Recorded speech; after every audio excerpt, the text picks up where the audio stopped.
Selamat malam, Assalamualaikum warahmatullahi wabarakatuh.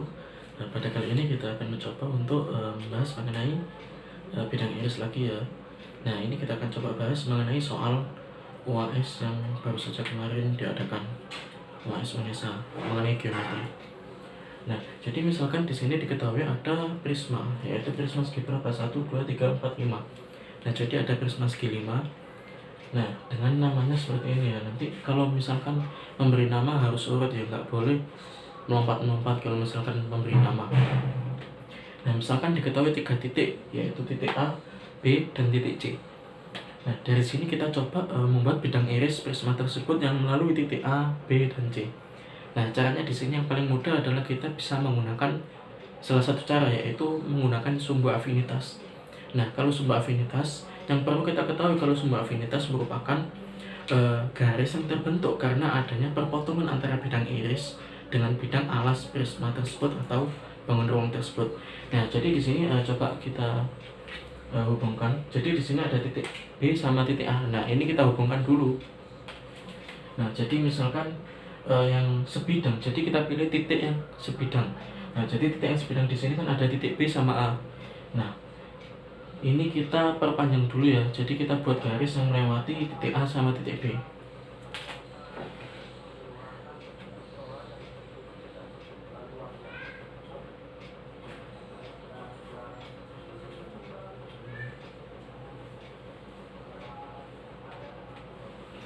Nah, jadi titik yang kita garis yang kita buat yang melalui titik B sama titik A ini, ketika ada di bidang ini kan seharusnya kan tidak tampak karena kan ada di sebelahnya.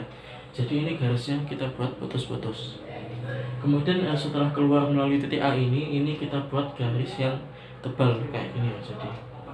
Jadi jangan lupa diberi tanda panah karena itu melambangkan garis. Nah, jadi di sini juga diberi garis. Ini menandakan kalau misalkan garis tersebut akan memanjang tak terbatas kayak gitu.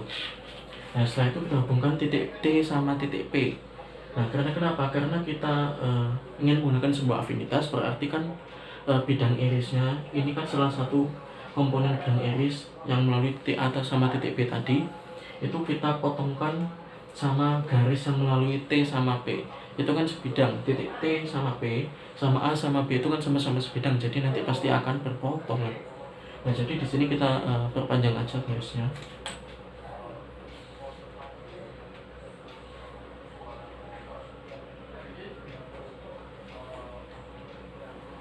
Nah, setelah diperpanjang ternyata di sini misalkan jadi yang ini kita beri langkah 1. Nah, ini kita perpanjang aja supaya nanti biar kelihatan bagus.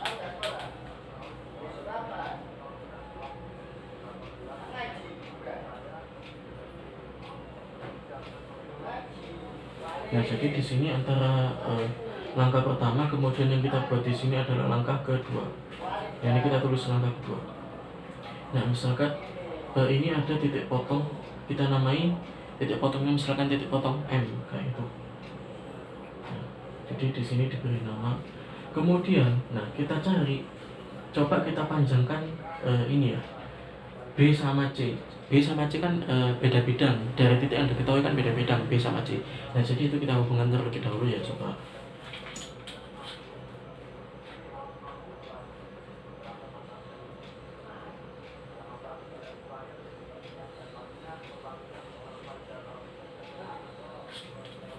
Nah, jadi ini kita perpanjang terus, kita beri panah jangan lupa. Kemudian di sini ini kan kalau digambar sebidang B sama C itu kan sebidang sama T sama R. Nah, jadi T sama R kita perpanjang juga untuk memperoleh sumbu afinitasnya.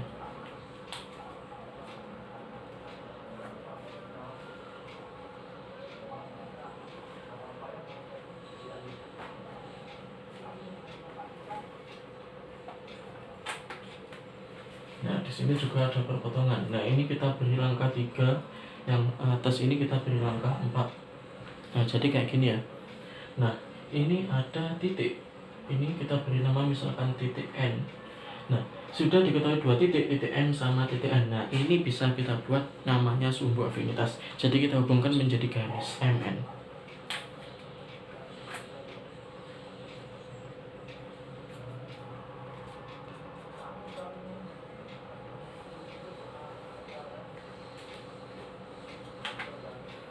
Nah, jadi garis MN ini merupakan sebuah afinitas.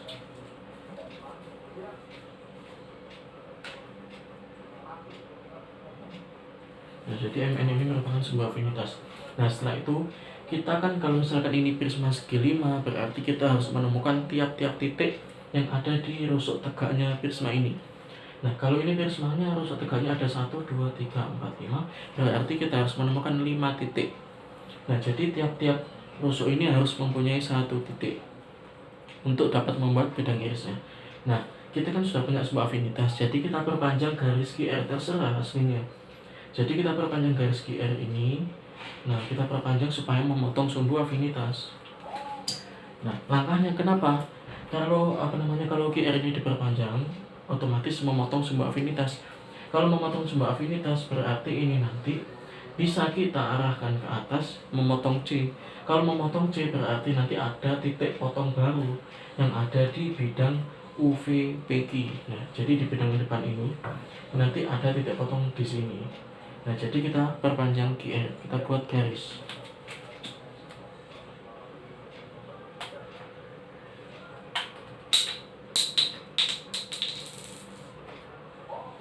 Nah, jadi di sini ketemu titik potong lagi, MNO. Nah, jadi kita bikin titik O misalkan.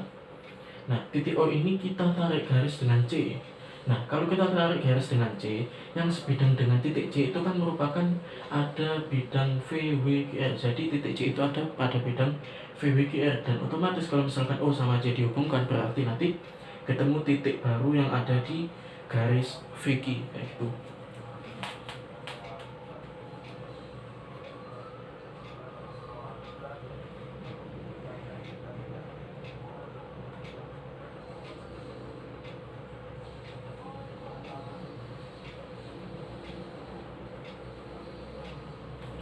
Nah, jadi ini langkah ke-6, karena langkah ke-5 merupakan sebuah afinitas. Nah, setelah langkah ke-6, ini berarti kan ada titik potong ya antara garis VQ sama garis OC. Nah, jadi di sini kita namai, kalau ini sudah AB, berarti kita namai D aja di sini. Nah, setelah kita namai, berarti kita sudah punya 1, 2, 3, 4 titik. Berarti kita tinggal menemukan 1 titik lagi, yaitu di mana? Di XS, yaitu di bidang YXTS. Nah, perlu kita temukan titik lagi di garis XS. Nah, ini bisa kita cari lagi pakai bantuan sumbu afinitas ya, misalkan kayak gitu. Nah, jadi dari sini bisa kita buat lagi. Kita coba.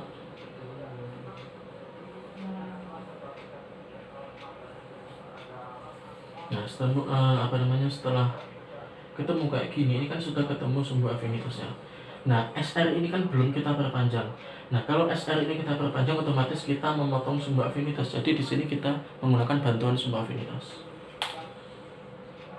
Setelah kena sumbu afinitas, nanti pasti akan bisa ditarik garis ke atas melalui 1 titik dan akan diperoleh 1 titik lainnya lagi.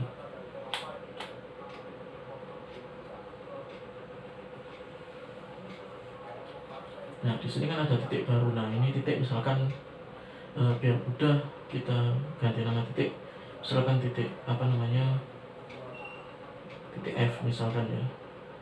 Nah, jadi titik F ini kita hubungkan dengan titik C, kita bentuk garis baru. Nah, titik C ini kan selain di bidang VWQR, berarti kan titik C itu ada di bidang SRXW. Nah, jadi berarti nanti yang sebidang dengan titik C di sini, kalau misalkan F ini kita hubungkan dengan titik C, maka kita punya titik lain di garis XS. Nah, jadi ada titik lain di garis XS dan otomatis kita sudah menyelesaikan semuanya. Jadi ini tadi langkah ke-7, karena langkah ke-6 kita menghubungkan yang ini.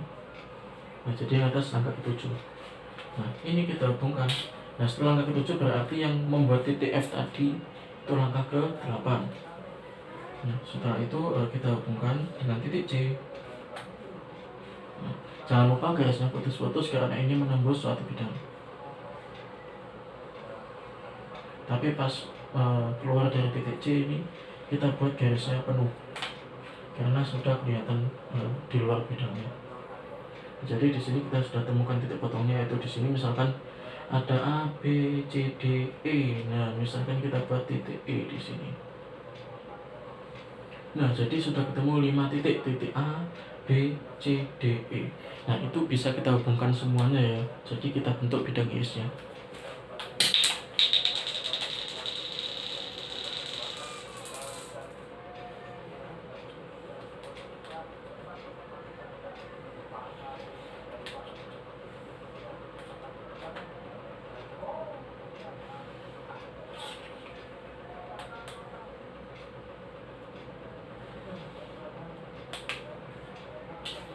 Nah, jadi titik A, B, E, C, D itu tinggal kita hubungkan semua. Kemudian jangan lupa kalau misalkan bidang iris, jangan lupa kalau misalkan ini tadi ini belum dikasih ya tanda panah sama angka ke-9, jadi ini dikasih dulu. Nah, setelah itu yang bidang irisnya kita harus iris supaya ketahuan kalau misalkan kita sudah membentuk bidang iris apa ini namanya, A, B, C, D, E. Tapi penamaan harus urut, jadi A, B, E, C, D. Nah, jadi itu bidang irisnya. Nah, ini kita arsip dulu. Nah, ini merupakan bidang irisnya. Nah, jadi bidang irisnya kayak gini ya bentuknya. Kan kalau misalkan bidang ini kita perpanjang, maksud saya bidangnya diperlebar, nanti kan akan berpotongan dengan bidang alasnya dari prisma ini. Nah, inilah yang dinamakan sumbu afinitas. Itu merupakan garis perpotongannya. Mungkin coba diperhatikan, yaitu bidang A, B, E, C, D. Nah, jadi cukup sekian. Terima kasih. Assalamualaikum warahmatullahi wabarakatuh.